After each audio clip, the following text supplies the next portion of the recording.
Hey everyone, and welcome back to the channel. So today we're going to take a look at the all-new 2022 BMW 230i.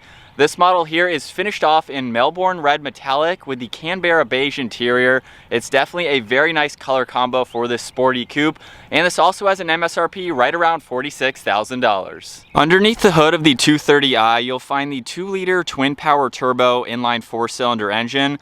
This is paired to the 8-speed automatic transmission, and it pumps out 255 horsepower around 5,000 RPM and 295 pound-feet of torque as low as 1,500 RPM. This is rear-wheel drive. It weighs in right around 3,500 pounds. It'll do 0 to 60 in the mid 5-second range up to its top speed of 130 miles an hour, and it has a fuel capacity of 13.7 gallons. You can expect to see around 26 miles per gallon in the city and 35 out on the highway. This has a wheelbase of 107.9 inches. Its overall length is 179. It has a width of 72.4 and a height of 54.8 inches. As we work our way to the exterior styling and all the features on this BMW 230i, let's start off with the kidney design for the grille. So you'll see on this model here, the surround is finished off in chrome, and unlike the 4 Series that has a much larger kidney design, this is very sleek and fits this car well. You can see that this has active grille shutters as well, which will open to provide better cooling and aerodynamics for this model. This also has LED headlights, LED DRLs, and turn signals with a really nice housing, and I love all the bodywork that surrounds that headlight housing as well. You can see the gloss black in the lower section of the bumper. This also has forward-facing parking sensors that you'll see are nicely integrated running throughout. And then also in these trim pieces on both sides of the bumper, there's a functional air inlet that will provide better aerodynamics. All of the air can get channeled through there and go around the front tire. And you'll see front and center, we even have more cutouts down in that lower section and really nice contoured lines on both sides. Gives it more of a sporty look. Along with the bulge that you can see front and center in the hood, there's also some lines running down both sides as well. And then as we work our way to the side, you can see this has a really nice set of 19-inch wheels. They have a multi-spoke design as well as a two-tone finish. This particular model also has the M Sport package as well as the handling package. So that gives us the M Sport brakes finished off in red to match this exterior. And this also has the M Sport differential. You can see the side mirrors are finished off in body colored with a gloss black base. They also feature the integrated turn signal and they are power folding. And this does have a sunroof, which is very nice to see. All of the trim surrounding the windows is blacked out. And you'll see the side skirt is finished off in a gray trim, which also works its way around the rear of the vehicle, as we'll get to here soon. Definitely a cool combo against this red. There's also really nice lines that flow down the side. And with this coupe design, you can see the steep rake for the rear glass just gives it a really good overall look. And working our way to the rear, you can see the small trunk-mounted spoiler finished off in red. We have more of that trim in the lower section of the bumper, as I mentioned, coming from those side skirts there, wrapping around the back, just giving it a great look. This does have a backup camera with all the parking sensors. It even has LED taillights as well that have a dark housing to them, just to give it even more of a cool look. And then we have the dual exhaust down below. And now let's work our way to the rear trunk storage space. So you can use the button on the key fob, or to the left of the backup camera, you can just pull on that electronic button and it will open up. And you'll see with the back seats open, there's actually a good amount of space in the back. You can see the tie-down hooks so you can safely secure items. There's a storage net over on the passenger side, as well as a 12-volt. And then over on this left side here, you can see a tool kit. And then to fold the back seats down, you'll see there's a tab up on both sides. So we have the driver's side and the passenger side. And when you fold those seats down, you can see there's a lot more interior storage, making this a very practical two-door vehicle. And then on the inside of the trunk lid, there is a grab handle over on that passenger side. It's very lightweight, so it is easy to close. So there's a look at the exterior for this 230i. Let's work our way to the back seats now. And you'll see just by placing my hand up underneath the door handle, it will automatically unlock. We'll come back to the door panel and the front seats here in just a second. On the back side of the seats, all I have to do is pull on that lever and you'll see the entire seat move forwards, making it much easier to enter these back seats. So at 5'10", I can work my way into the back now. And there's actually a good amount of room. If I put this seat all the way back, it will move all the way back to its position. Of course, I could move this a little bit farther forward if I needed to, but you can see there's a storage net just behind that seat. And then again, at 5'10", my head is touching the headliner here. Now, you're not buying this for a full 4-seater vehicle, but if I had to ride around town, I could be comfortable in the back. You can see we have a little bit of an armrest along with a speaker. Right in the middle is a little bit of storage so you could place your phone or other smaller items. We do have air vents along with the temperature controls where you'd like the air to go and 2 USB-Cs. So your backseat passengers can be comfortable when they are back here. And then right in the middle, we do have this armrest here along with 2 cup holders so you can place those there as needed. And we do actually have a 40-20-40 split. So you can fold this middle seat down if you like to, if you have any longer items and you have someone on both sides. So that makes it even more convenient. And we do have a good amount of visibility for the backseat passengers. As I mentioned earlier, that is a very large window, so I'm sure that will help with visibility from the driver's seat. But you definitely have usable back seats, which is great to see. I can easily pull on that tab, the seat will move forwards, and then I can work my way back to the door panel here, where you'll see it has a really nice two-tone design. You can see more of that seating color running across the armrest here, along with the grab handle. There's brushed aluminum on the release handle. You can see lock and unlock along with the memory seating adjustments. We have 1 speaker as well as the release for the trunk, and you can see a good amount of storage space in the lower section of the door. There's also M down on the door sill, finished off in a really nice brushed aluminum trim piece. And then working our way back to these seats, they have a really nice design to them. They are heated, so you can see all those perforations running down the insert there. You can also adjust the forward section of the seat just by pulling on that tab, and all the automatic controls are down on the side as well. And now working our way into this, it's a very low door sill, so it's actually really easy to enter and exit. The door opens pretty wide as well. And then moving on to the steering wheel now, you'll see it's completely covered in solid black leather, along with the black stitching that you see running along the inside. This also has brushed aluminum accents running throughout it, and it matches nicely with these paddle shifters too. You'll see this is a heated steering wheel. The M badge is down below. But let's fire this 230i up now. With my foot on the brake, we have that aluminum button right in the middle, and we can bring this to life.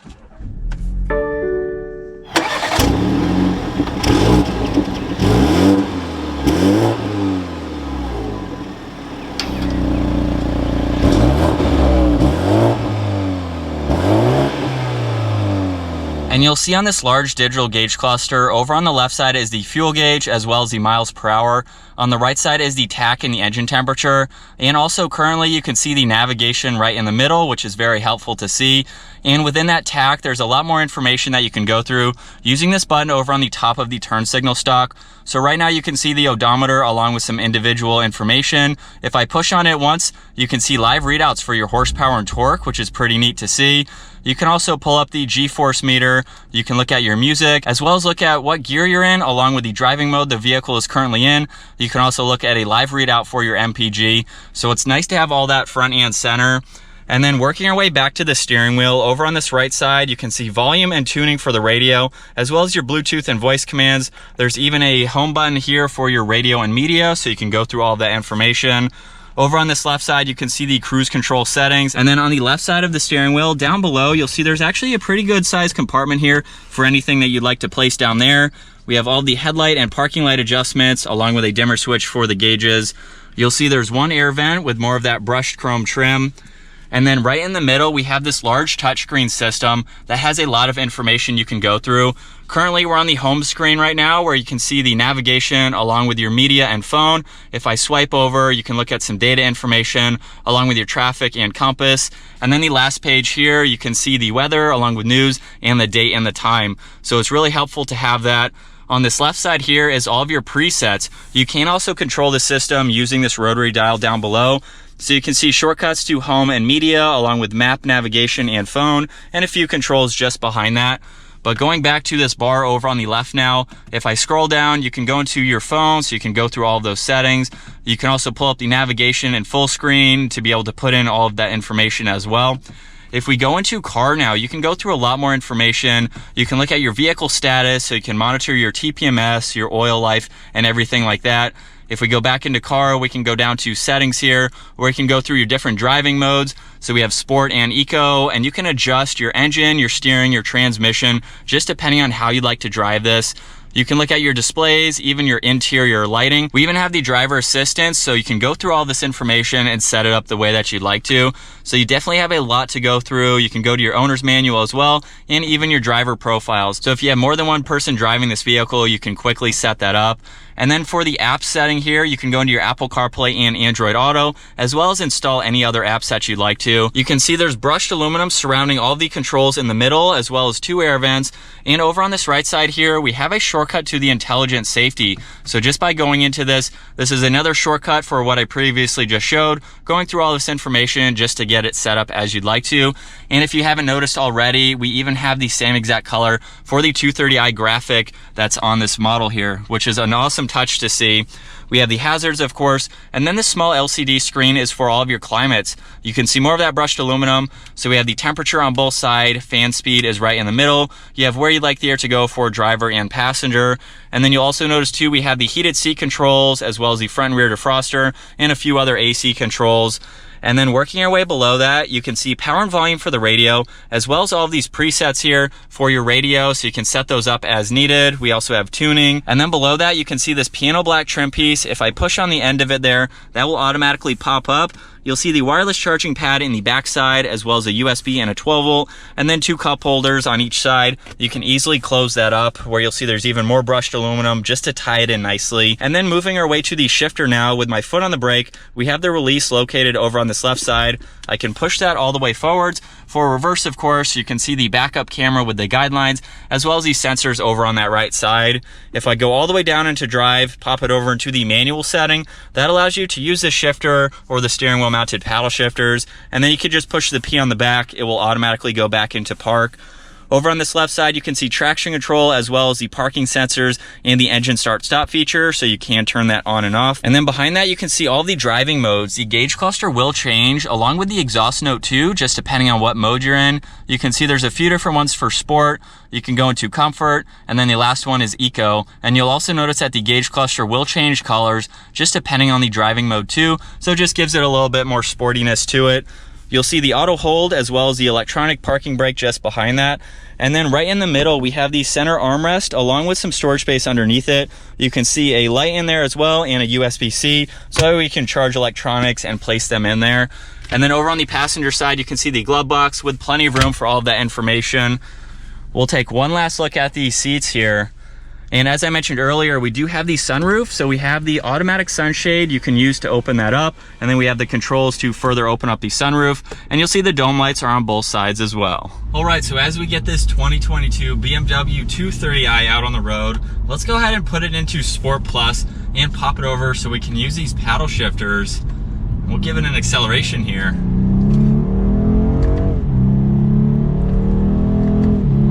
So that was pedal to the floor, and it got up and moved. Now this is not really on the performance oriented side for the Coupe lineup from BMW. If you'd like a lot more power, you can go with the M240i. So the 230i here is mainly just a very, very nice sports car that you could daily drive, and it has a little performance to it. So if you want to get it out on some back roads, you can do that. So I'd say it has an adequate amount of power for the type of vehicle that this is.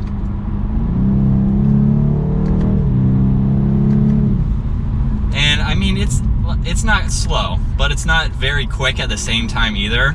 It's definitely fun to drive though. I hope I can get it out some twisty roads here. I think I'm gonna do a mountain trip with this vehicle as well. So stay tuned for that video if you really wanna see us testing the performance of this 230i. It's not very loud either, so the exhaust doesn't have a crazy exhaust note to it. That's not the point of this vehicle. So if you're looking just for a really good vehicle that you can daily drive, you like the sports car size of a vehicle, still practical with the back seats there and the trunk storage space, this is a really good option. Now my brother recently reviewed another 230i that was about 10 grand less than this. So it's nice to see that you do have a good bit of options just depending on what you like to put on the vehicle. So there's a wide range depending on your budget as well. And we'll put it back into a normal mode here. I have been driving this for about a day or so, and using the different driving modes here, I've had it in eco mode out on the highway, and eco mode pretty much has zero power to it. There's no throttle response when you have it in eco mode. But that's also the point of it too. If you're out on the highway just cruising, you don't need any power, you can put it into eco mode. Well, I have to put it back into Sport Plus because it's just more fun to drive like that. Like I said, I've driven this about a day and a half or so, and it is very, very comfortable. It's super quiet. I've done some highway trips with it, and I don't have any complaints. I've been in a lot of BMWs. I really love how they drive and how they perform.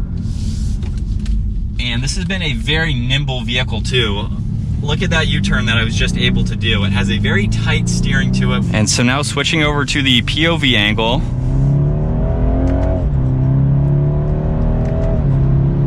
That is almost full throttle, and we are well up to speed. Like I mentioned earlier, it's not a quick vehicle, but I don't see any problems with this getting out on the highway, merging, and just having that type of power when you need it. But from this angle here, you can see what it's like to be behind the wheel with the screen in the middle. We have really nice materials. I love all the leather, all the brushed aluminum. It gives it that upscale look that you're going for, and especially from BMW. This is more of an entry-level two-doored sports car from BMW, so it's nice that even on an entry-level model like this, we have a very nice interior.